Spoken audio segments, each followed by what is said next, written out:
Hi, everyone. Let's do some literature today. All right. Now, we're still in chapter one, and it's going to take us a while to get to the very exciting part, but it's still good, anyways. All right. It's the author is talking about what everything looks like, what their family looks like, what the government looks like, what the place where they live looks like. So we're just getting an idea of who the characters are and what they're like, and then you're going to really enjoy this story. So on your five elements page, I forgot to grab one for myself.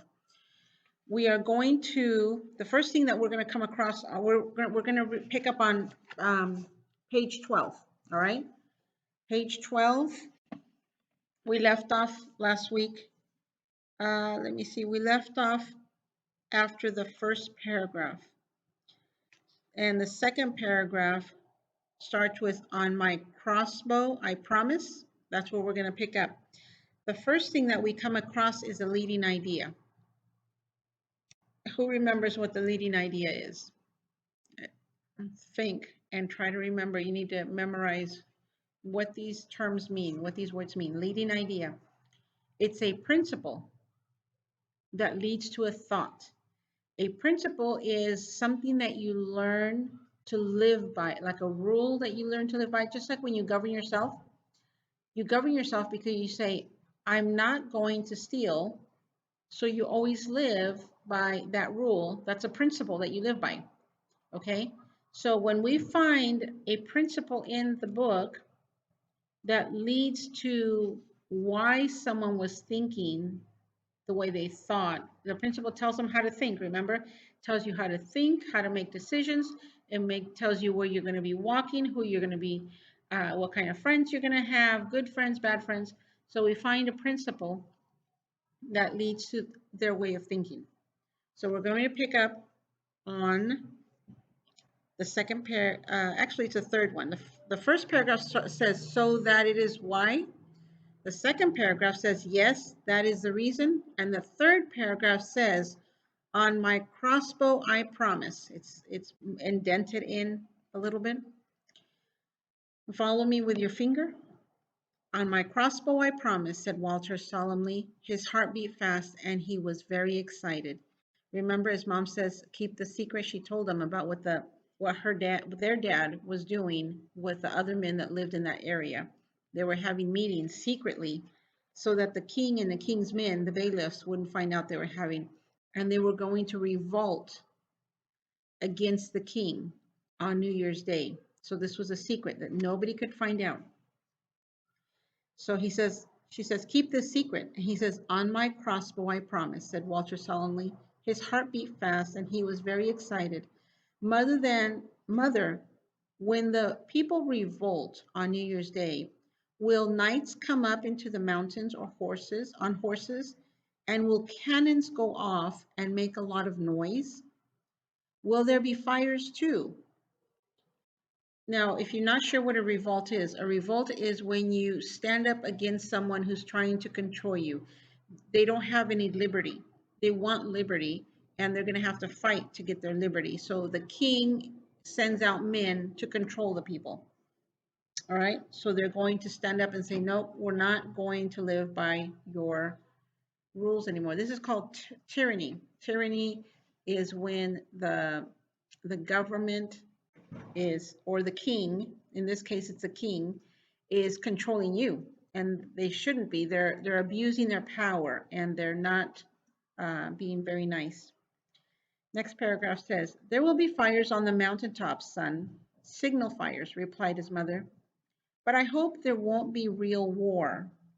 War means starvation and death, not only to soldiers, but to women and to children. War always means that. She sighed and rose, taking Walter by the hand. Come, son, to bed. Tomorrow dawns only too soon. Sometimes I grow afraid when your father does not come home at nightfall. I imagine him killed by one of Gessler's knights or soldiers, or perhaps blinded as was Arnold's old father, so that he cannot see his way home to us. These are women's fears, I guess, just women's fears. Sleep well, son. May you not dream of evil things. All right, so in that paragraph was the leading idea for this chapter. The leading idea, can you figure out what it might be? It says that something will always happen when this happens. All right, every event, that's the plot actually. The leading idea is war. What does war mean? Okay, if you know what war is, you will always know, your thoughts will go to, oh, war. That means soldiers. Soldiers means guns. Guns means dead people. And it's not always going to be just, excuse me, it won't always just be soldiers. It's whoever is in that area. They will, when there's a war and people who are not in the war get in the way, they will not stop to, they will not stop the war because you're in the way. They're going to keep shooting. So they're going to kill men, women, and children who are not in the war, even though they're part of the war because they're in that country. So that is our leading idea, and I will show you on the board. So we're going to be answering the very first element that we're going to be answering for this scene. Make sure you have your name and date, okay? Today is October 8th, 2020. Make sure your name is on there. We're going to do the leading idea, which is the very last one on the bottom. It's the one in blue. The leading idea. I want you to write war. That's not part of the quote. It's not from the book. We're just identifying what the leading idea is that we want to state. Our principle is based on the principle of war. All right. You're going to put two dots. They're called colon. That means I'm separating this from the quote. It doesn't go with the quote. I'm separating it. You're going to leave a space, and then you're going to do you're going to open your sentence with a quote because we're taking it from the author, what the author said. Actually, you know what? I think I forgot something. You're going to have two quotes. A double quote and then a single quote. This quote means that we took it, you took it from the book. This quote that said means that the book is saying wrote something that someone in the book said. So it was quoted twice. It was quoted by someone in the book and quoted by the author. So make sure you do that. Same thing at the end.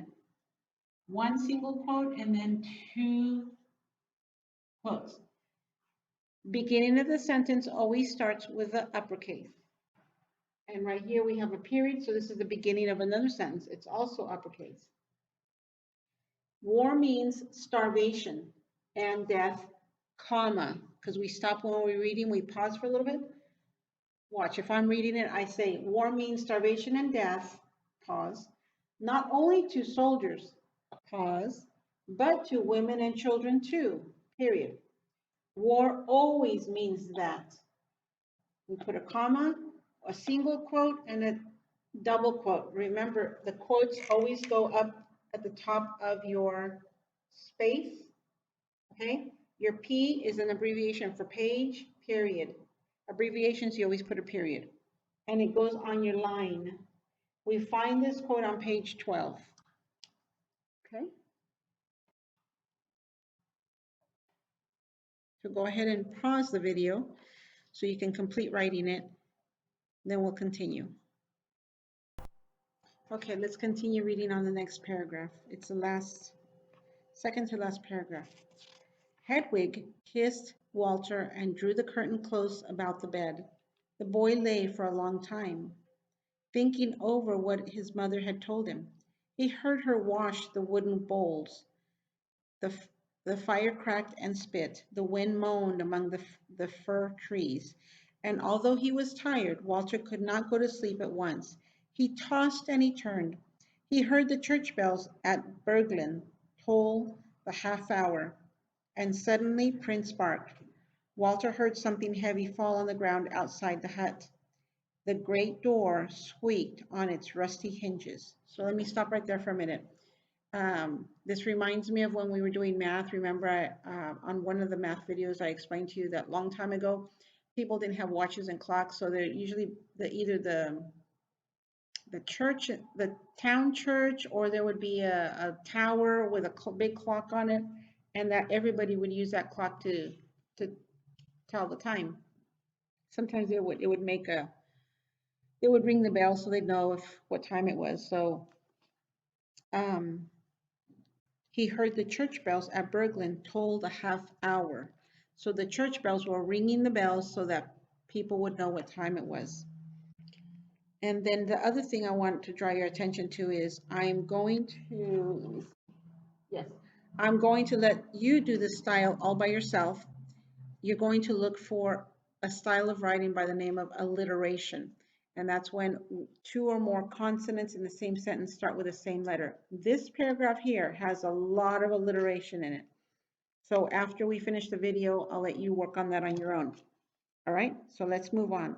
We're looking for, this is what we're looking for, the setting, all right?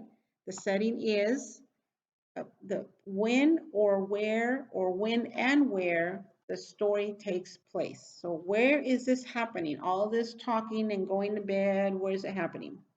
Or when is it happening? Walter sat up in bed as he heard his father's deep voice. Home, page 14 now. Home at last, Hedwig. I did not bring the dead chamois. I knowing you for a good housekeeper.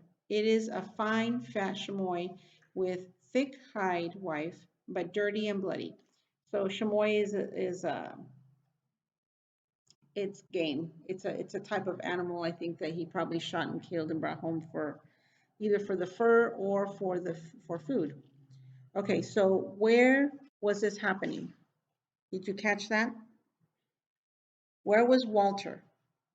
Walter was in bed. Remember, he had fallen asleep at the table. Mom took him to bed.